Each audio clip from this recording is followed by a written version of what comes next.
વાવથરા જિલ્લા સહિત સમગ્ર ઉત્તર ગુજરાતમાં છેલ્લા 2-3 દિવસથી ઠંડીનો પ્રભાવ વધ્યો છે। વહેલી સવારે ગાઢ ધુમ્મસ છવાઈ જતા હાઈવે માર્ગો પર દ્રશ્યતા એટલે કે વિઝિબિલિટી ખૂબ જ ઓછી થઈ ગઈ હતી, જેના કારણે વાહન ચાલકોને અવરજવરમાં મુશ્કેલીનો સામનો કરવો પડ્યો હતો। ધુમ્મસ એટલું ગાઢ હતું કે હાઈવે પર વાહન ચાલકોને દૂર સુધી સ્પષ્ટ દેખાતું ન હતું। પરિણામે વાહન ચાલકોને હેડલાઇટ ચાલુ રાખીને ધીમી ગતિએ આગળ વધવું પડ્યું હતું। ખાસ કરીને થરાદ વાવ હાઈવે પર દ્રશ્યતા ઘટતા વાહન ચાલકો વધુ સાવચેત બનીને વાહન ચલાવતા જોવા મળ્યા હતા।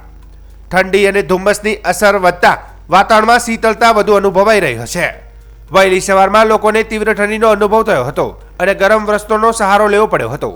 ગ્રામ્ય વિસ્તારોમાં ખેતર કામે જતા ખેડૂતો તેમજ રોજગાર અર્થે નીકળતા લોકો માટે પણ આ ઠંડી અને ધુમ્મસ પડકારરૂપ બન્યું હતું। હવામાનમાં આવેલા આ ફેરફારને ધ્યાનમાં રાખીને તંત્ર દ્વારા વાહન ચાલકોને સાવચેતી રાખવા અપીલ કરવામાં આવી છે અને તેમને ધીમી ગતિએ વાહન ચલાવવા તથા હેડલાઇટ અને ઇન્ડિકેટરનો યોગ્ય ઉપયોગ કરવાની સૂચના પણ આપવામાં આવી છે।